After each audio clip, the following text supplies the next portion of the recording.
Hola, hola. Hola, hola, ¿cómo me escuchan? Hola, hola, hola, hola.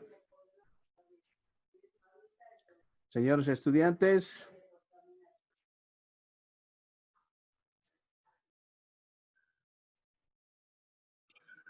muy bien. Creo que estamos 7 con mi persona, 7, 6 en plataforma de mis estudiantes y 7 con mi persona, ¿ya? Sigue subiendo. Ah, muy bien, estamos subiendo. Espero que hayan pensado en este lapsus de tiempo que se les ha dado. ¿Cuál va a ser el proceso experimental que vamos a plantear en ese aspecto del método científico para recabar información referida al desempleo? ¿Algún voluntario? ¿No hay? ¿Nadie quiere participar? ¿Nadie ha pensado Hola, que... Cristian. Sí, dígame, dígame, adelante. Tal vez sería ver cuántas empresas han cerrado en este tiempo de cuarentena Perfecto. y después de cada empresa, digamos, sacar como planillas, algo así de cuánta baja de personal han tenido. Mm. ¿Y cómo yo desarrollaría un método científico de experimentación? ¿Dónde lo desarrollaría? Les doy una idea. Cuando uno tiene problemas en su trabajo referido a los aspectos de su fuente laboral, ¿dónde se quejan? Ministerio de Ministerio de Trabajo. Trabajo, Aquí en Cochabamba, a la jefatura de trabajo. ya puede ser, jefatura de trabajo. ¿Y dónde yo puedo desarrollar y experimentar procesos de recabar información referidos al desempleo con mayor claridad si no es en estos lugares? Eso no es así. Sí, Lisa. Por ello les digo que es muy importante que nosotros como investigadores empecemos ya a establecer bajo esos puntos de vista que me he trazado, que he visto para mi investigación, el considerar ese método científico de la experimentación, que no es tampoco que se lance por lanzar, sino que establezco bajo ciertas condiciones que las preparo de antemano y en forma cuidadosa y controlada para poder yo recabar bajo esa experimentación información que tenga resultados fidedignos y dentro de esa investigación las pueda plantear. Es así que también tenemos que tener cuidado en esos pilares fundamentales del método científico. ¿Por qué tenemos que tener mucho cuidado? Porque si ustedes bien saben, existen dos aspectos que deben considerar en el método científico. La reproducibilidad, que viene a ser esa comunicación y publicidad de resultados que por lo general hay momentos en que a veces uno cuando desarrolla una experimentación de información le vienen con resultados absolutamente positivos y en otros le vienen resultados ni positivos ni negativos. Existe disyuntiva. Y ahí, ¿qué es lo que ocurre? Existe a veces que estos resultados que no son ni positivos ni negativos vienen a darse por la falta de comunicación, por la falta de objetivización o que le llamamos publicidad de resultados. Si yo quiero tener resultados fidedignos, óptimos y claros, tengo que establecer una reproducibilidad adecuada, comunicable, entendible. Pero si yo establezco en esa mi experimentación falsa habilidad, todo lo que quiera obtener como resultado, como respuesta a una interrogante científica, va a ser susceptible a falsedad. ¿Por qué a veces se da esto? Tenemos también que entender la forma de pensar y la idiosincrasia. Es como nos planteábamos, ¿no? Y ciertas personas decían, no, el COVID viene de la derecha. El COVID es porque han comprado y nos han traído para matarnos. ¿Es verdad o es falsa esa teoría? Les pregunto. Falsa. ¿Por qué? Porque no hay un respaldo científico, quizá. Mucha falta de razonamiento, Porque dicen. no puede ser. No ¿Saben puede qué, ser que señores? todos los países hayan comprado la enfermedad. ¿Saben por qué algunos conceptualizan eso? Porque algunas personas establecen y trabajan bajo la susceptibilidad del concepto. Si ustedes quieren una ideología, una forma de pensar, tienen que saber entender qué es malo y qué es bueno. Y ahí es donde caemos en error. Si una investigación queremos que sea fidedigna, real, comunicable, verdadera, tenemos que ser realistas. Por eso que cuando desarrollen una investigación, tienen que ser parte de esa investigación, tienen que adentrarse en ese proceso investigativo de ese interrogante y tienen que ser un solo proceso, ustedes y su investigación, para que no haya disyuntivas, falsedades y resquebrajamientos. Y cuando tengan que desarrollar y exponer su tesis, no van a tener ningún problema, más todo lo contrario, van a ser claros, concisos, prospectivos y propositivos, que eso es fundamental. Asimismo, vemos también un poco de lo que viene a ser la estructura de ese método científico bajo lo que es la observación, que bueno, la observación es pues la que aplica atentamente los sentidos a un objeto y un fenómeno para que ustedes como científicos, como investigadores, lo estudien, tal como se presenta en la realidad, ¿no? Pero aquí viene esta palabra, es distinto que mirar, ¿no? Por ejemplo, cuando una persona siente atracción por la otra, ¿cómo la vemos esa persona que nos gusta? A ver, Con experiencia. corazones en los ojos, dicen. Perfecto. Muy bien, es verdad, yo digo que sí. ¿Qué más? Vemos En solo realidad lo dice, bueno, ¿no? ¿Cómo? eh, Vemos solo lo bueno. O sea, no vemos nada malo en la persona, todo lo bueno, ¿ya? ¿Qué más? Somos ¿Es muy verdad eso? especialistas. ¿En serio? Estamos siempre atentos a esa persona. Es Yo como, creo dígame.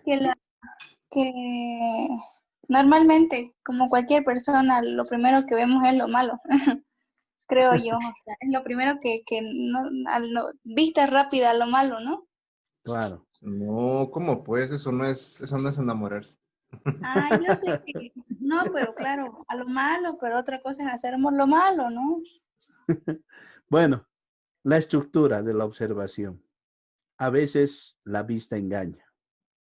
Una cosa es que veamos la configuración y la estructura y otra cosa es que analicemos y experimentemos y nos demos cuenta y a veces nos decepcionemos. ¿No es cierto? ¿Ocurre o no ocurre? Sí, le dicen. Era fácil la materia, me dijeron de que el licenciado Sanabria, fácil, no se preocupen, sencillo. Y sin embargo no es así, mentira. Mucho trabajo, hay que estudiar, hay que leer. No, nos han tomado el pelo. ¿Ocurre o no ocurre? Sí, dice, pero no con su materia. Bueno, todavía no. No, todavía no. Y ahí viene, ¿no? Ese proceso que parte de esa observación que tenemos una perspectiva y un resultado, ¿no? Que no es lo mismo el sentir que el mirar. ¿Por qué? Porque cuando desarrollamos la observación, tenemos que jugar en lo que llamamos el planteamiento del problema. O sea, tenemos que ser como investigadores, ver de acuerdo al problema que se nos está suscitando o estamos investigando. Tenemos que explicar lo observado bajo ese surgimiento del problema y el por qué se ha debido al desarrollo y a la necesidad, ¿no?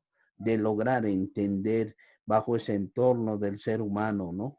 Para poderlo por lo menos resolver o estar al día, saber lo que ya se conoce sobre el tema o qué partes del problema están ya resueltos o contrastados por la ciencia. Porque si ustedes se ponen a investigar, todo lo que logren algunos investigar se van a dar cuenta que ya se ha desarrollado, se ha hecho. Entonces no es a veces novedoso.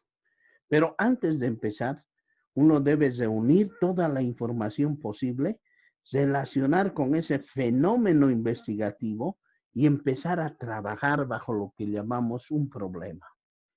Y ahí nos vamos a dar cuenta de muchos otros aspectos, muchas situaciones de las cuales a veces desconocíamos, no teníamos bien claro especificado. Por eso es importante que fuera del tema que tengamos a resolver, a desarrollar, a investigar, tenemos que plantearnos bajo una situación problemática para ver cuál es el entorno, cuál es la situación, si ya ha sido investigado, no ha sido investigado, si se ha planteado, no se ha planteado. ¿Y esto qué nos va a dar? Bajo esa característica del método científico, señores, nos va a dar a entender lo que es el método deductivo, que viene a ser lo que siempre les decía, ¿no? Cuando desarrollo ese método deductivo, parto de algo grande, de lo general a lo particular. Y bien claro, les voy a dar un ejemplo. El COVID-19, ¿es un problema deductivo o no es un problema deductivo para Bolivia? Yo creo que sí, dice. Porque está en todo el mundo. Es un problema general, ya es una pandemia. No es suscitado solo en Bolivia, pero sí se ha partido de lo grande para llegar a ver cuáles son los efectos que está ocurriendo en Bolivia y nos vamos a dar cuenta que ya hemos sobrepasado los 100,000, pero gracias a Dios en Cochabamba ya creo que los contagios han reducido, pero los decesos se están incrementando, parece. Entonces nos damos cuenta bajo esa metodología deductiva cómo se encuentra el COVID. Y bajo la metodología inductiva viene a ser el método de partir de lo particular hacia lo general. Podemos decir de que el COVID-19 que nació ahí en forma chiquita en esa localidad de China, ¿cuál es? ¿Dónde se ha desarrollado? Wuhan. Wuhan. Que de ahí ha partido científicamente y ahora ¿qué ha ocasionado? Una pandemia en todo el mundo. Un problema de desastre sanitario, de contagios, de decesos, de pérdidas familiares, de destrucción económica. ¿Y qué ha resultado en el aspecto del medio ambiente? ¿Alguien me puede...? Ha sido favorable. Tenido impacto positivo. Ha sido favorable. Ha sido un aspecto de percepción conceptual donde muchos científicos se han puesto a analizar y han podido percibir de que nosotros como seres humanos habíamos sido los depredadores del medio ambiente. Nosotros somos. Y fuera de eso, nos hemos dado cuenta hoy en día que nuestra razón de vida va a cambiar bajo la nueva perspectiva, bajo la nueva idiosincrasia. No estar juntos, siempre alejados, ya no abrazados, no agarrarse a besos, lavarse las manos, que va a ser cotidianamente, y esto va a ser un proceso natural de la vida. Y eso nos va a dar también en esa característica del método científico, el método hipotético deductivo. ¿Qué es el método hipotético deductivo? Es pues el método de establecimiento de soluciones posibles que deducen para el desarrollo de un análisis, de una investigación, bajo un proceso que ahora lo estamos viendo en el medio ambiente y en la nueva forma de vida. Estamos deduciendo. Y a la vez, la educación también va a cambiar. No todo va a ser virtual, pero sí va a haber presencial en determinados tiempos y virtual que se fuerza en el proceso. Y bajo estos tres métodos, dentro de ese aspecto del método científico, ¿a qué se refiere la denominación genérica de método científico? Bien claro lo dice. El método científico es en su naturaleza convencional. Es una característica de métodos, método inductivo, deductivo, método hipotético deductivo, que puede ir de lo general a lo particular, de lo particular a lo general, ¿no? O viceversa, en un sentido lógico, ¿no? Pero eso nos va a dar un proceso de resultados dentro de la lógica, dentro de lo que es una conclusión y a la vez en última instancia nos va a hacer llegar a entender esos elementos filosóficos subyacentes de la investigación tan necesarios, tan importantes, que a la vez parecen complicados, pero son necesarios, que dentro de nuestra vida nosotros como entes y seres humanos no necesitamos ser científicos, sino necesitamos ser seres con conducta razonable para poder entender, desarrollar. ¿Qué implica esto? Implica pues que el mundo va a cambiar, que el mundo va a reestructurar su formación de vida y a la vez no va a ser la única situación de problema pandémico que vamos a vivir. Van a venir otros más que dentro del contexto del medio ambiente se va a ir viviendo y se va a ir teniendo. ¿Cuáles son las características de estos métodos científicos?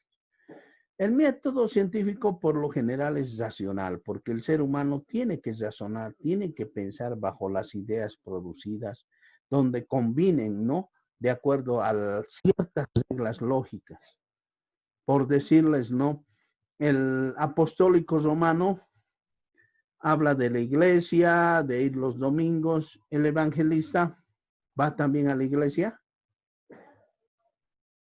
Sí, va. Sí, Pero no hay imágenes, creo, ¿no? No, ¿cómo Liz? No hay imágenes, ¿no? no hay, No. dice solo en Ah, el no, católico. Ya. son la iglesia católica. Entonces, si nos ponemos a pensar, cada uno razona bajo su lógica, bajo su ideología. Por eso el método científico no solamente es racional, también es analítico. ¿Por qué viene a ser analítico? Porque, bueno, el ser humano siempre va a intentar descubrir esos elementos que componen esa totalidad del desarrollo de lo que uno se traza como investigación. Además, que el método científico es pues verificable, que busca la comprobación de esas posibles soluciones, ¿no? Y no se han preguntado, a ver, un apostólico romano y un cristiano, ¿dónde está Dios? ¿Quién me puede contestar? En el cielo. Está en todas partes, dice. Está en uno mismo. ¿Por qué les digo? Porque ese es el sentimiento de poder que tiene el ser humano dentro de su iglesia, dentro de su percepción, dentro de su ideología, dentro de su comprensión. Y eso es lo que le da fe, lo que le da fuerza. Y eso se comprueba. ¿Por qué? Porque a veces dicen, no, otros, antes de dar su examen, unos se persignan, otros piden, señorcito, ayúdame, me toca mi examen, que me vaya bien, o no. Así seas cristiano, apostólico romano, evangelista. ¿Pides o no pides? Sí, Lice. Todos pedimos. Por eso, En algún punto sí. siempre y toda la vida, el ser humano trabaja bajo ese escepticismo ideológico que le da fuerza y poder. Por eso el método científico también en la investigación tiene que ser claro, preciso. Ahora viene la pregunta. ¿El hombre nace,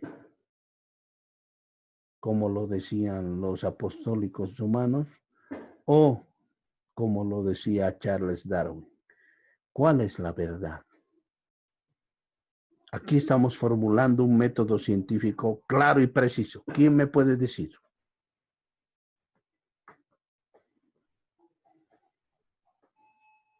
¿Nadie?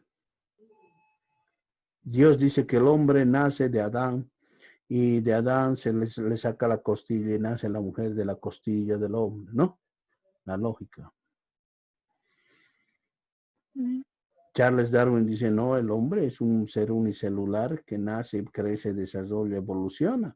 De ahí surge, no, el hombre de Cro-Magnon, neandertal, que científicamente está demostrado. Y ahora, ¿cuál es verdad? ¿Cuál es claridad y precisión en esa situación del desarrollo científico? ¿Quién me puede decir?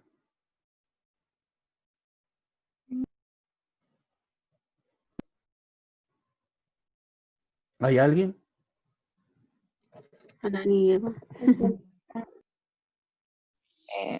Para mí yo puedo decir que venimos de Dios, pero para otros otros pueden decir que hemos evolucionado De de ahí los seres vienen, unicelulares. de ahí vienen las corrientes, ¿no? En el pragmatismo, la corriente humanista, sociocrítica, positivista, el positivista que es más materialista, no le interesa el ser humano, mientras que al humanista le interesa el ser humano como persona, primero la sociedad, primero el ente humano. El sociocrítico, no los resultados, ¿no? Es como en el fútbol, si vas a jugar, vas a ganar. Si vas a ganar, es con goles, no es con la palabra. Es que íbamos a ganar, pero hemos perdido tarde, ¿no? El escepticista. Eso es lo que tenemos que ir viendo. Y entramos a las clases de métodos científicos. Tenemos el método científico general, el método científico contemporáneo, los métodos formales y otros métodos que se dan en el proceso de la investigación. El método científico general está constituido por pautas compatibles en la investigación, en los elementos que tienen generalidad. Por ejemplo, vamos a hablar de un ejemplo que ustedes manejan y saben. Albert Einstein, la fórmula de la bomba atómica. ¿Cómo ha logrado determinar esa fórmula? Bajo los cálculos que expresan el proceso matemático que hoy en día se sigue desarrollando, ¿no? E es igual a mc al cuadrado. Y a la vez, este método científico general, no creo que haya sido el único en descubrir Albert Einstein, sino que ha ido recorriendo históricamente, ¿no? Por muchos científicos, donde ya entra el método científico específico que ya estudia aspectos parciales de toda esa diversa realidad y práctica social desde otro punto de vista. Y ese método se entiende como un conjunto de reglas que permiten la particularización del método científico, ya no general, sino específico. Por ejemplo, de ese cálculo de la bomba atómica y muchos cálculos que desarrolló Albert Einstein, que han tratado lo que hoy en día Hopkins, que falleció, estableció la fórmula del desarrollo en la física cuántica y pudo determinar que en las constelaciones existen los agujeros negros, que hoy en día se está planteando y se está hablando bastante. También se está hablando de los portales de traslado en dimensiones hacia tiempos pasados o futuros. que eso ya establecen ya no métodos científicos específicos, sino particulares. ¿Por qué? Porque estudian el carácter específico de las diversas formas de comprensión, utilización de los objetos de estudio en una doble concepción causal y formal. Eso es lo que buscamos. Eso es lo que se pretende, establecer bajo un método específico hacia métodos particulares. Y los métodos contemporáneos establecen el método de analogía, que es para descubrir la unidad interna que es relativa a la esencia de lo que es ese objeto que estamos viendo de la indagación o fenómeno que se estudia, la bomba atómica. Y el formalismo viene a ser esa generalización de contenido, qué es lo que tiene la bomba atómica, su forma, sus procesos. Y ahí se va descubriendo que tienen ciertos aditamentos químicos. Y en eso viene lo que llamamos los métodos de la matematización, que completa, ¿no?, el anterior, que es el formalismo y el analógico, buscando una generalización cuantitativa de datos estadísticos exactos para conformar lo que ha sido el manejo y creación de la bomba atómica. Los métodos formales en esos aspectos científicos nos apoyan a desarrollar mediante el método FODA. ¿Qué es el método FODA? Es un método de análisis que se desarrolla en una investigación para determinar las fortalezas, oportunidades, debilidades y amenazas. Son preceptos teóricos para yo poder determinar bajo un análisis de un problema. Por decirles, ¿no? Vamos a hablar de la Caja Nacional de Seguro Social. La Caja Nacional de Seguro Social, ¿qué fortalezas tiene para los asegurados?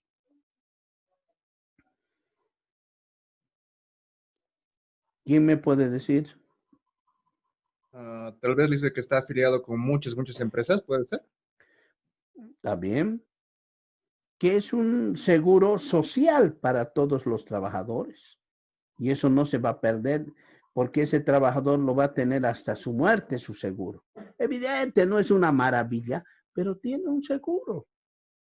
Es una fortaleza. ¿Cuál sería la oportunidad?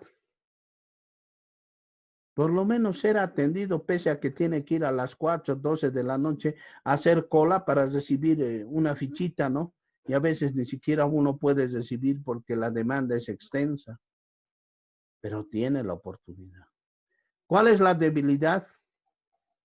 De que hay mucha gente que, bueno, no administra correctamente, el servicio no es adecuado para sus asegurados. ¿Y cuáles son las amenazas? Que ésta se puede ir deteriorando y pueda desaparecer. Y ahí viene el otro método, el método del árbol del problema, donde vemos causas y efectos. Por decir, seguimos con el tema, Caja Nacional de Seguro Social. ¿Cuáles son las causas mayores que tiene? No hay una buena atención, no dan medicamentos más que aspirinas. ¿Cuáles van a ser los efectos de esas causas?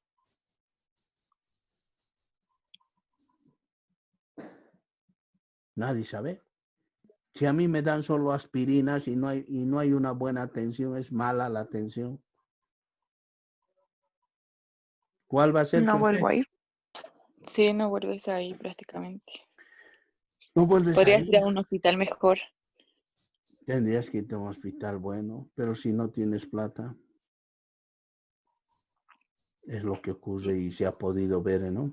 Muertos en la calle. Señores, entramos al método del marco lógico. El marco lógico, ella es el uso de una cadena de conceptos entrelazados. Hablamos aquí de la Caja Nacional de Seguro Social y el COVID-19. ¿Existe buena atención? ¿Hay problemas? ¿Existe bioseguridad en sus mismos trabajadores? ¿Existe apoyo y seguridad para sus asegurados? Establecemos un método de marco lógico, ¿no? Y establecemos conceptos entrelazados. Y ahí podemos percibir de que la Caja Nacional de Seguro Social tanto sus trabajadores no cuentan con el apoyo de la bioseguridad adecuada. De que sus asegurados no pueden ser atendidos en forma rápida y requerida. Tienen que peregrinar. Luego entramos al método de planificación por objetivos, ¿no? Ese método de planificación por objetivos, que es la propuesta de intervención que establecen objetivos para precisar el problema central.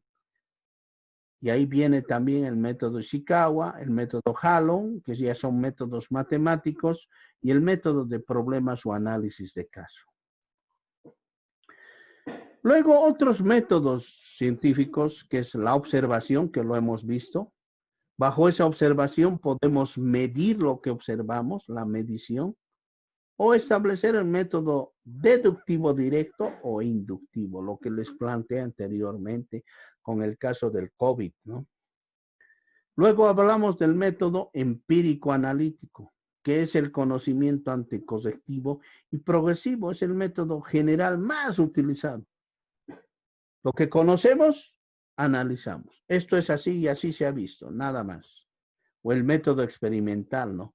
Este método experimental algunos ya lo consideran como un método del desarrollo y relevancia, ¿no? En un método independiente.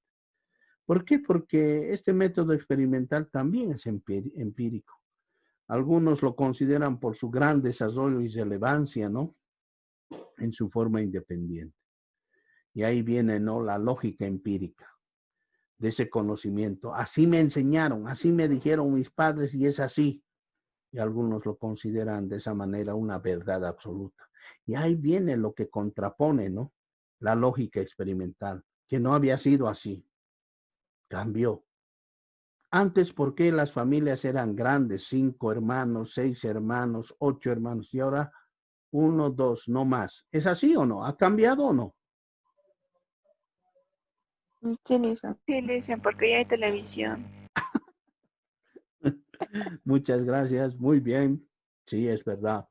Tienes razón. Antes no había tele. Entonces, hijitos, hijitos, hijitos, hijitos. Lógica empírica, ¿no? Ahora hay tele, pero también hay que pagar luz, agua, todo, ¿no? Y ya las También necesidades. hay internet ahora, Lisa. Hay internet más, hay, perdón, van a disculpar. Celular también hay. ¿Qué vamos a hacer? Hasta aquí nomás llegamos, Lisa. Y tenemos que pagar, es grave. Entonces entramos al método hipotético deductivo, que es el caso que consideran, ¿no? Un método experimental, que es un método independiente, ¿no? Porque el hipotético deductivo parte de lógicas de futuras soluciones que se plantean en ciertos resultados. Caso que se considera ese método experimental como un método independiente, porque el hipotético deductivo me hace decir, ¿y si fuese así? Por decirles, en Estados Unidos y en otros países no dejan que los niños se queden solos en la casa mientras los papás trabajan. Existe una normativa que debe haber alguien que los cuide y vele por ellos. Porque si no hacen eso, chao papás y muchas cosas pueden ocurrir. Pero aquí en Bolivia, ¿existe eso? No, No hay. Entonces, ¿debería haber? Sí. sí, debería haber. Estamos entrando en el método hipotético deductivo. Si se da, puede darse. Y dentro de eso entiende el proceso, pues, de idiosincrasia, el método empírico analítico. No estamos todavía en esas circunstancias porque a veces son mamás solteras que son mamás y papás a la vez y que tienen que trabajar. ¿Y de dónde van a sacar para pagar una empleada que lo cuide al niño? Entonces tienen que hablarle a la mamá, al hermano, al familiar para que se los cuide, ¿no? Eso es lo que existe. Un método empírico analítico, fuera del contexto que pensamos que debería ser así. Luego entramos al método de la observación científica, el método hermenéutico que nuestros grandes científicos monarcas de Roma desarrollaron bastante, ¿no? donde vieron ese estudio de la coherencia interna de los textos, tratando de ver que esos libros antiguos, ¿qué entendían? Desarrollaban la filología, que era el estudio de la coherencia interna de los textos, para establecer nuevos conceptos, paradigmas. O la exégesis de libros sagrados, el estudio, donde dijeron, ¿no? Y si ustedes se ponen a analizar, no es criticar a los apostólicos romanos, soy por si acaso, los apócrifos, ¿conocen? ¿Han escuchado hablar? ¿De qué, perdón, Lisa? De los libros, los apócrifos. No creo que no lo hice. Tarea para la casa, me averiguan qué son los apócrifos. Y me dicen en la siguiente clase el sábado qué habían sido. ¿Y qué establecen? Y ahí viene ese método dialéctico que considera fenómenos históricos que se han vivido, donde un poquito descontextualizan ese concepto ideológico que tiene el ser humano.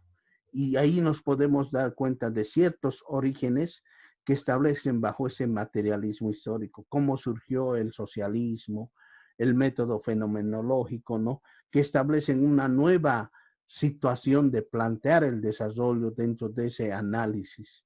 Y ahí el método histórico que nos establece la historia. Sin la historia no podemos llegar a entender lo que somos y lo que podemos ser, porque esto establece un método sistemático de razonamiento que nos va a hacer llegar a ver bajo un sentido sintético lo que queremos ser, lo que hemos sido y lo que vamos a ser.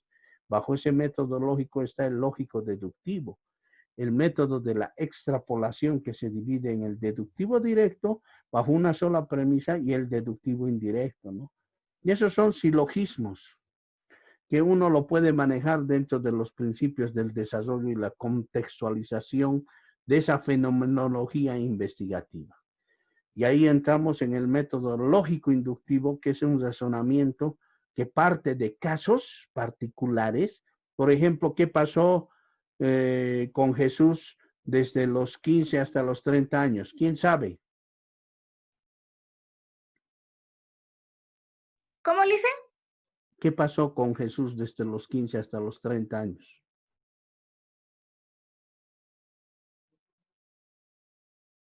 ¿Predicó? A ver, van a averiguar. Vamos a hacer un método de inducción científica. Por eso el método científico es ver, suponer, comprobar, enunciar, ampliar y nuevamente vuelta a ver, suponer, comprobar, enunciar y ampliar. Los métodos científicos siempre se relacionan con ese positivismo que van de esos hechos tangibles a una realidad que tratamos de plantearla, ¿no? Y eso nos hace entender por lo general ese proceso de la investigación tanto histórica y nuestra realidad. Por eso es recomendable que cuando ustedes desarrollen una investigación partan del hipotético deductivo, ya que les va a plantear soluciones y les va a enseñar a desarrollar preceptos investigativos. Con este esquema les dejo para que lo analicen y el sábado lo vamos a desarrollar. Muchas gracias. Nos veríamos el día sábado. Señores estudiantes, ha sido un placer compartir unos cuantos minutos. Que Dios los bendiga y los mantenga sanitos. Nos vemos el sábado, muchachos. Permiso. Gracias, luego, Cristian. Cristian. Hasta luego.